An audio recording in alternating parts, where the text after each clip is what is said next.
उन्होंने जिस तरीके से मेरी हैंड होल्डिंग की, जिस तरीके से सिखाया, बिल्कुल बच्चों की तरह, अगर मेरे साथ उन्होंने ये नहीं किया होता और मुझे लगाए होते 4 लित्तर कि तूने बेड़ा गर्क कर दिया है, उसके बाद असद उमर ने कभी जिंदगी में रिस्क नहीं लेना था। और फिर एक आता है इमरान खान, वो पहला टेस्ट करता है, वो 0 for 117 उसको रिटर्न मिलता है और सब बोलते हैं सिफारशी आ गया है। और जो लीडर इंसाफ नहीं कर सकता ना, वो लीडर नहीं। बॉस कितना इंपॉर्टेंट है, वो कहते हैं you don't need to find a good job, you need to find a good boss. People don't leave organizations, they leave bosses. They leave bosses, true that. So bosses जो हैं वो बहुत ही critical किरदार अदा करते हैं। इस किस्म का आपको कोई अपॉर्चुनिटी मिलती है जहां बहुत लैटिट्यूड हो, आप अपने फैसले भी खुद कर सकें, साथ आपके पास सिक्योरिटी भी हो एक सैलरी की, तो बड़ी जबरदस्त आइडियल चीज। A white collar worker can survive in his or her job utilizing only 1/3 of their potential.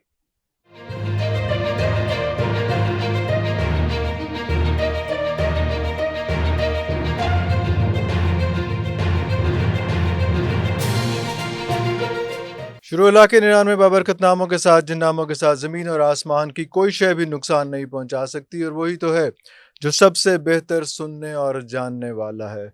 Viewers, हम छोटे छोटे होते थे तब से ये एक रफड़ पड़ा हुआ है कि नौकरी करनी चाहिए या बिजनेस करना चाहिए, और सब लोग हमें कहते हैं कि बिजनेस करना चाहिए, नौकरी नहीं करनी चाहिए। हमने वह सारी ज़िंदगी नौकरी की, लेकिन एक बंदे को हम फोर्स ही करते हैं और हम देखते हैं कि उसने इस किस्म की नौकरी की कि आज तक आज की यूथ जो है, आजकल की नौजवान नस्ल जो है, कॉर्पोरेट सेक्टर की नौजवान नस्ल जो है, वो उनको एडमायर करती है, उनके नक्शे कदम पे चलने की कोशिश करती है कि उस सैलरी ब्रैकेट तक पहुंचे जहां तक वो गए थे। जो रास्ते में जो मेहनत करनी पड़ी उसके बारे में कोई पूछना, कोई जानना नहीं चाहता है। और हम जिन साहब की बात कर रहे हैं, जिनसे आपको मिलवाना चाह रहे हैं आज, बड़े डायनामिक पर्सनैलिटी है और उन्होंने सियासत में भी अपना लोहा मनवाया। आज का लोहा थोड़ा सा उनका ज़रा ठंडा माठा हुआ है, लेकिन उनके बारे में बात करेंगे, उनके माजी के हवाले से बात करेंगे, उनके हाल के हवाले से बात करेंगे, उनके मुस्तकबिल के हवाले से बात करेंगे। हम बात कर रहे हैं the one and only Asad Umar साहब। सर, बहुत शुक्रिया आपके टाइम का। सर, सबसे पहला क्वेश्चन जो है, जो आज की नौजवान नस्ल जानना चाहती है और इसी कंफ्यूजन में है कि नौकरी या बिजनेस।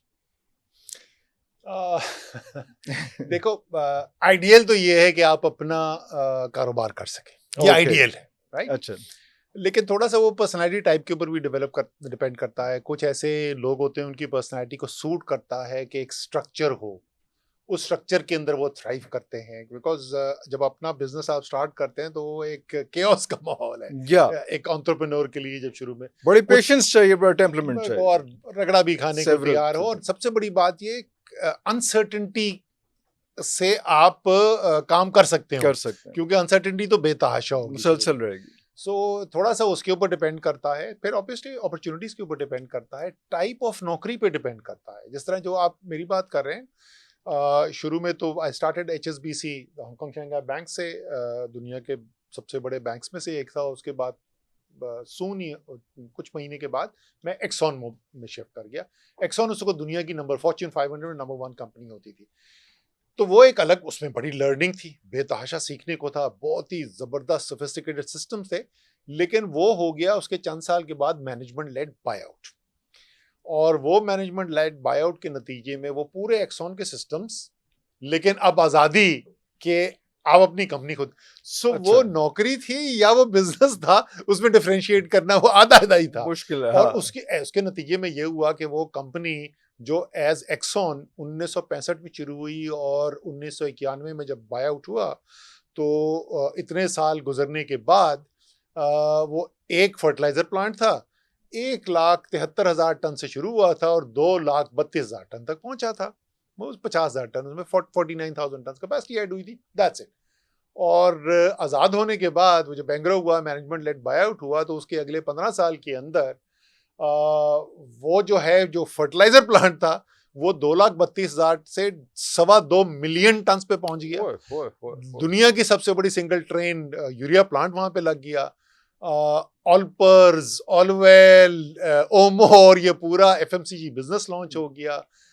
वो टर्मिनल लॉन्च हो गया जिसमें केमिकल्स पहले इंपोर्ट हुए, फिर LNG इंपोर्ट हुआ। थर खोल दिया पाकिस्तान के लिए, पहला थर का प्रोजेक्ट जिसने थर को ओपन किया वो हो गया। दुबई में बिजनेस स्टार्ट कर दिया, कनाडा में बिजनेस खरीद लिया, अमेरिका में बिजनेस खरीद लिया। सो वो जो था वो एक एंटरप्रेन्योरियल फेज था, थी सैलरी जॉब ही, लेकिन मालिक नहीं थे हम उसके, लेकिन फैसलों के मालिक थे। तो इट्स इंटरेस्टिंग, अगर इस किस्म का आपको कोई अपॉर्चुनिटी मिलती है जहां बहुत लैटिट्यूड हो, आप अपने फैसले भी खुद कर सकें, साथ आपके पास सिक्योरिटी भी हो एक सैलरी की, तो बड़ी ज़बरदस्त आइडियल चीज़। आपका नौजवान नस्ल से भी मुसलसल राब्ता रहता है। मुझे ये बताइएगा कि कौन-सी ऐसी चीज़ें हैं, जिससे आप जज कर सकते हैं कि यार ये बच्चा इसको नौकरी करनी चाहिए, ये बच्चा जो है वो इसको बिज़नेस करना चाहिए।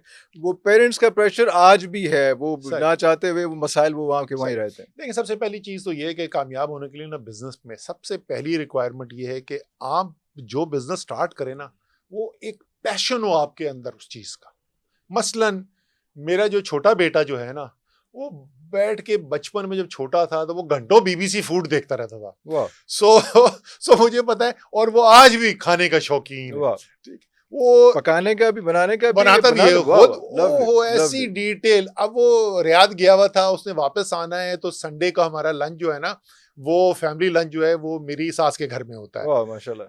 उस संडे लंच को कोऑर्डिनेट करने के लिए किसने क्या आइटम पकाना है, नान किधर से आना ज़बरदस्त! है, वाह, वो वाह, वाह! रियाद से बैठ के वाह, वाह, वाह! ऑर्गेनाइज करे। वाह, वाह, वाह! सो ऐसा कोई पैशन हो ना आपके किसी चीज का, तो आपको एक सिग्निफिकेंट एज मिलता है अपना बिजनेस में कामयाब होने का एक स्टार्टअप से। हुँ, सो पहली तो ये चीज है। दूसरी, जैसे मैंने कहा, क्या आपके पास एक अनसर्टेनिटी की, गैर यकीनी सूरत हाल के अंदर क्या आप थ्राइव करते हैं? बहुत सारे लोग थ्राइव करते हैं। निकल जाओ जी, आगे जाके देखेंगे आगे क्या हो रहा है। भाई किधर जा रहे हो? पता नहीं जी, आगे जाके देखते हैं क्या हो रहा है। कुछ लोग नहीं, कुछ लोगों को भाई मुझे बताओ आगे है क्या। है क्या? सो हाँ। सो एक वो बड़ी इंपॉर्टेंट चीज है। तीसरी चीज ऑब्वियसली जो है वो है एक, it's kind of link to the first one but it is different, एक रिस्क टेकिंग का एप्टीट्यूड, वो है, राइट? वो है, वो है, वो है। तो आप अगर वो एक मेरे भाई के दोस्त बड़ी खूबसूरत बात कहते थे, नो रिस्क विदाउट रिस्क। अच्छा, रिस्क लोगे तो उर्दू रिस्क उर्दू मिलेगा, वाला रिस्क अंग्रेजी कमाओगे, वाला रिस्क मिक्स हुआ राइट? हुआ है। ट्रू, तो ट्रू, ट्रू, उर्दू ट्रू। वाला रिस्क जो है वो अंग्रेजी वाले रिस्क पे डिपेंडेंट है। हाँ, so these are some of the key things, and obviously work hard, तो आपको वो तो इन एनी केस वो तो सैलरी में वो भी तो अगर है आपको है। इसमें। तीसरी बात एक इम्पोर्टेंट ये है कि बॉस कितना इम्पोर्टेंट है। वो कहते हैं you don't need to find a good job, you need to find a good boss. So ये हार्वर्ड यूनिवर्सिटी की बड़ी पुरानी रिसर्च है, जिसका नतीजा ये था, people don't leave organisations, they leave bosses. They leave bosses, true that. So bosses जो हैं वो बहुत ही क्रिटिकल किरदार अदा करते हैं। मेरी अपनी ज़िंदगी में I was a beneficiary at a very young age. मुझे अमेजिंग टीचर्स मिले जो मेरे बॉसेस थे, और उसके अंदर अगर 3 बॉसेस जिनका मैं ख़ास तौर पे नाम लेना चाहूँगा, एक थे आसिफ सईद। आसिफ सईद साहब जो हैं वो टेक्निकल मैनेजर थे ढेरकी में, मैं एमबीए फाइनेंस, और मुझे जो है वो सीईओ ने, उन्होंने फैसला किया, हसन इमाम काज़मी उस वक्त सीईओ होते थे, पहले पाकिस्तानी थे जो एक्सॉन पाकिस्तान के सीईओ थे। तो हसन काज़मी ने फैसला किया कि असद उमर में पोटेंशियल है कि फ्यूचर में सीईओ बन सकता है। अब fertiliser is basically a manufacturing dominated company, एक इंजीनियर डोमिनेटेड कंपनी, ऑब्वियसली। एक एमबीए है। तो उन्होंने कहा इसको उठाओ ना, इसको भेजो मैन्युफैक्चरिंग प्लांट पे। तो मुझे टेक्निकल डिपार्टमेंट में ट्रांसफर कर दिया गया। ओके। वो बिजनेस इकोनॉमिक्स इंजीनियर की पोजीशन होती थी, उसका टाइटल बदलना पड़ा क्योंकि मैं तो इंजीनियर नहीं था, तो बिजनेस इकोनॉमिक्स ऑफिसर का। आसिफ सईद मेरे बॉस थे, टेक्निकल मैनेजर थे। तो उन्होंने जिस तरीके से मेरी हैंड होल्डिंग की, जिस तरीके से सिखाया बिल्कुल बच्चों की तरह, तो उससे बहुत जो शुरू की जो स्टेबिलिटी है वहां से, फिर मैंने आपको जैसे कहा, हसन इमाम काज़मी ने बिल्कुल अर्ली, मैं टोटल मेरी उसको 23-24 साल एज होगी जिसको तो उन्होंने ये फैसला कर दिया कि मैंने ग्रूम करना है इस काम के लिए। फिर उसके बाद शौकत रजा मिर्जा जो मेरे मेंटोर हैं, मरहूम, जिन्होंने लीड किया बाय आउट, और उसके बाद he was brutally murdered, sectarian murder हुआ, बट एटलीस्ट पाकिस्तान के माहौल में कम से कम वो बंदा पकड़ा गया, सजा भी, फांसी भी हो गई उसको। सो ही वाज, जिनसे मैंने बहुत लर्न किया। फिर जो मेरे सबसे ज्यादा देर जो बॉस रहे, जफर अहमद खान, जो मुझसे पहले एंग्रो के सीईओ थे। सो ऑब्वियसली वो मेरे सबसे ज़्यादा लॉन्ग स्टैंडिंग बॉस थे, उन्होंने मुझे डेवलप किया। मैं ख़ास तौर पे एक चीज़ का हमेशा एग्जांपल देता हूँ कि ये जो मैंने बाद में इतने बिजनेसेस स्टार्ट किए, रिस्क टेकिंग की है, वो ये कुछ भी मैं नहीं करता अगर एक बहुत ही क्रिटिकल चीज़ ना हुई होती मेरे करियर में। उससे पहले जो पहला बड़ा प्रोजेक्ट हमने डेवलप किया, खैर पहला तो हम वो जो डेवलप करने जा रहे थे पॉलीमर प्लांट, पता चला कि पाकिस्तान में तो कोई इंपोर्ट करने की जगह ही नहीं है जो गैसियस रॉ मटेरियल बुलाना होगा। तो हमें पहले वो एक उसको रोक के एक पहले वो create करना हाँ पड़ा। टर्मिनल क्रिएट करना पड़ा। वो डच कंपनी के साथ जॉइंट वेंचर किया, फिर जापानीज कंपनी के साथ हमने मिलके पॉलीमर प्लांट लगाया। मैंने उसकी फिजिबिलिटी लीड की, मैं उसका पहला सीईओ था, 36 साल की एज में मुझे कंपनी का सीईओ बना वाह, वाह। दिया गया। सो और बेड़ा गर्क करा दिया असद उमर ने, पहले साल के अंदर बेतहाशा लॉस हो गया, Let us. ठीक है ना। कंपनी की तारीख का सबसे बड़ा loss in the first year. मैंने जफर अहमद खान मेरे बॉस थे, साल खत्म हुआ, अप्रेजल बहुत ही रोबस्ट अप्रेजल सिस्टम है, वही पुराना एक्सॉन का इनहेरिटेड अप्रेजल सिस्टम। उन्होंने कहा यार ऐसा वो हमारा होता ये है कि अभी तक हमारा कहता हूँ एग्रो का, तो 5 मुख्तलिफ बैंड्स हैं, 0 to 19, 20 to 39, इस तरह करके Categories हैं, हाईएस्ट बिल्कुल बैंड है सही। 80 प्लस। 80 plus. Right? Okay. मैं सारे करियर 80 प्लस रहा, सिवाय उस 1 साल के। जफर अहमद खान मेरा वो कर रहे, उन्होंने कहा sir you know we ran into problems, I have had to drop you from it. I said Zafar बिल्कुल ठीक है, but you're still the number 1 rated amongst the executives. Let us. Why तो am I the number 1? He said, look, I haven't rated you for what went wrong. I have rated you how you tried to deal with what went wrong. वाह, वाह, वाह, गलतियां वाह, तो कहते वाह, सबसे वाह, होती हैं। वाह, वाह, वाह। अगर मेरे साथ उन्होंने ये नहीं किया होता और मुझे लगाए थे 4 लित्तर कि तूने बेड़ा गर्क कर दिया है, उसके बाद असद उमर ने कभी जिंदगी में रिस्क नहीं लेना था। रिस्क नहीं लेना था। सो एक कंप्लीटली एक बॉस के फैसले और ग्रूमिंग किस तरीके से बिल्कुल बदल सकता है आपकी trajectory. So you are absolutely right, bosses are vital. कौन से की पॉइंट्स हैं बॉसेस को देखने चाहिए अपने सबॉर्डिनेट्स में? क्योंकि ये बहुत ज्यादा यहाँ पे मसला आ रहा है, क्योंकि आज का जो नौजवान बच्चा है वो किसी नु बॉस मानता ही कोई नहीं सर, वो नवा रौला है किथे। अच्छा, बॉस जो है ना वो पोजीशन से आप कभी भी रिस्पेक्ट नहीं ड्रॉ कर सकते। ट्रू दैट, ठीक है ना। True that. Again I will quote for you पुरानी हार्वर्ड की स्टडी है। Hmm, A white collar worker can survive in his or her job utilizing only 1/3 of their potential. So the fact कि मैं तुम्हारा boss हूं, तू काम नहीं करेगा तो मैं तेन काट देना है, या मैंने तुझे प्रमोशन नहीं देनी, मैं तनख्वाह की तुम्हारी इंक्रीमेंट काम लगाना है, that will give you the first 1/3 of that person. बाकी 2/3 रॉ करना है ना, you have to then inspire that person, motivate that person. So पहली चीज तो ये है कि बॉस जो है ना, just because you got the title, don't think that that's how you will be able to draw the best out of people. आपको क्या देखना चाहिए? सबसे पहली चीज which very few people talk about, सच्चा इंसान है कि नहीं है। If you're not ethical, if you're not honest, you don't even cross the entry point for me. और ये मेरे सारे करियर का all the way up to my political career.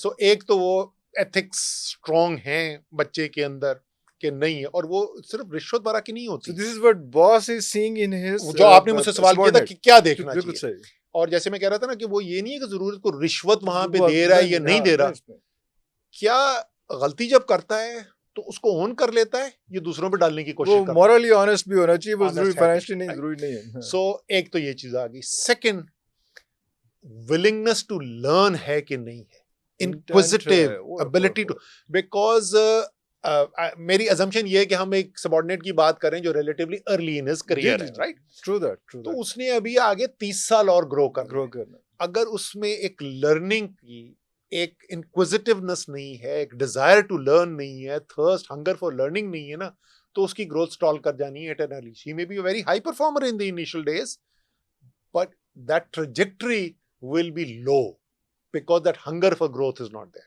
ठीक है, बहुत सारे लोग आते हैं, टेस्ट क्रिकेट तक पहुंच जाते हैं, बड़े अच्छे बॉलर होते हैं, और वो जितने अच्छे बॉलर होते हैं उससे थोड़े से और अच्छे हो जाते हैं।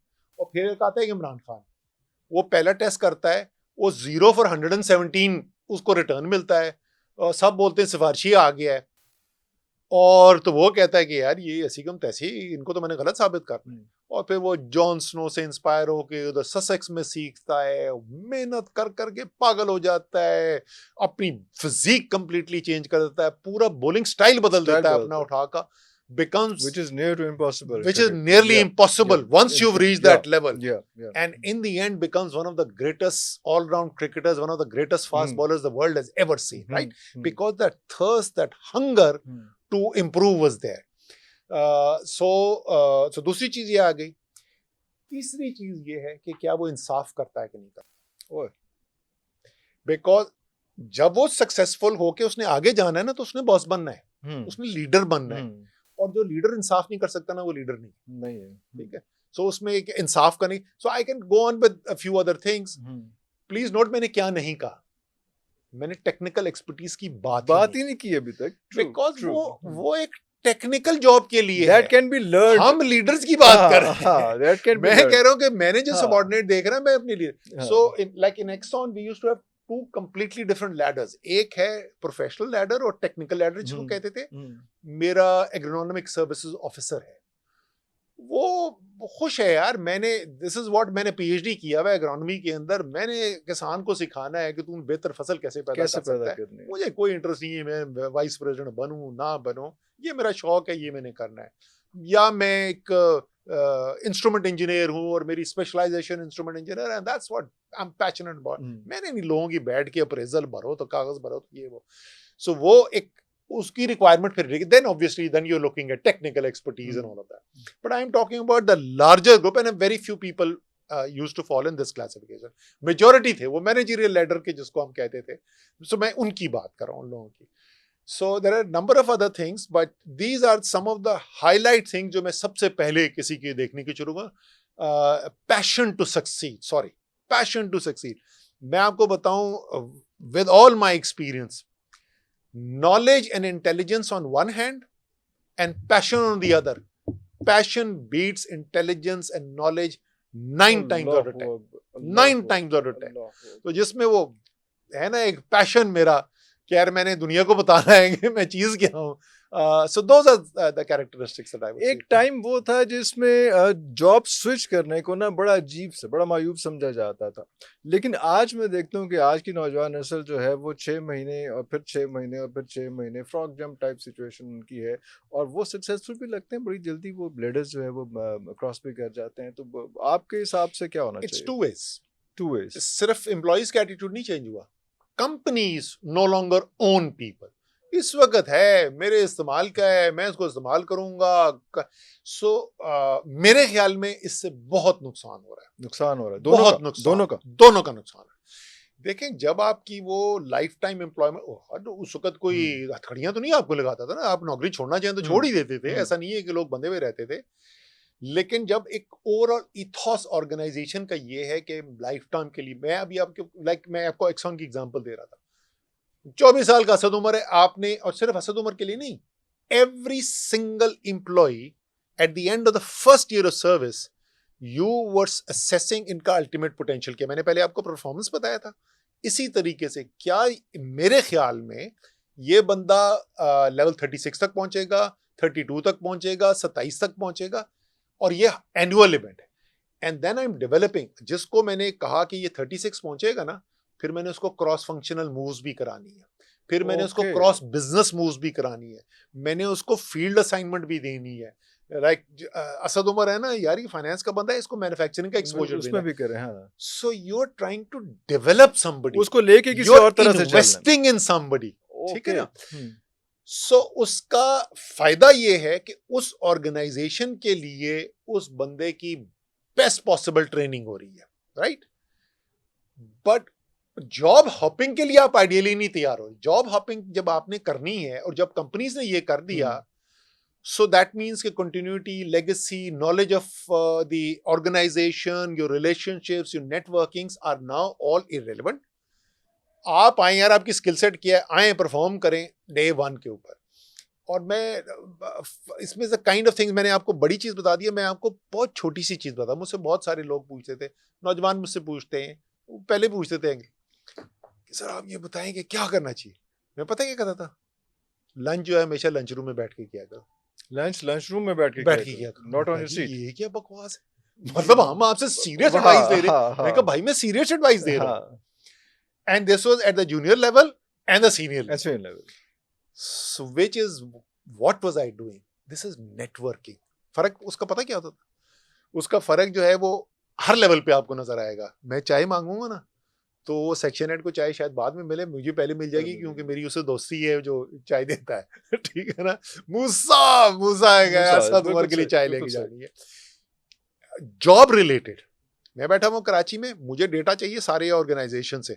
मैंने फ़ोन किया एक इंजीनियर को ना, मैंने पर्सनल लेवल के ऊपर उसके साथ रिलेशनशिप बिल्ड की हुई है, उसका बिजी भी टाइम होगा, भाई मेरी रिपोर्ट जानी है आज रात को, मेरा उधर मेरी बीवी इंतजार करी, खुदा का वास्ता जल्दी दे दी, वो एक्स्ट्रा आवर्स में लगा लेगा आपके साथ कर लेगा। ठीक, सिमिलरली जो आप बोल रहे हैं ना कि आप असेस कैसे करते थे, मैं लंच रूम में बैठ के as CEO I used to be sitting every lunch, और मुख्तलिफ यंगस्टर मेरे साथ बैठे होते थे। एक तो you get to talk to them and communicate कि कंपनी की प्रायोरिटीज क्या है, इनफॉर्मल सा कोई हाँ, मतलब in terms of value system etcetera, not के काम का वो, and you get to hear people, you get to assess people.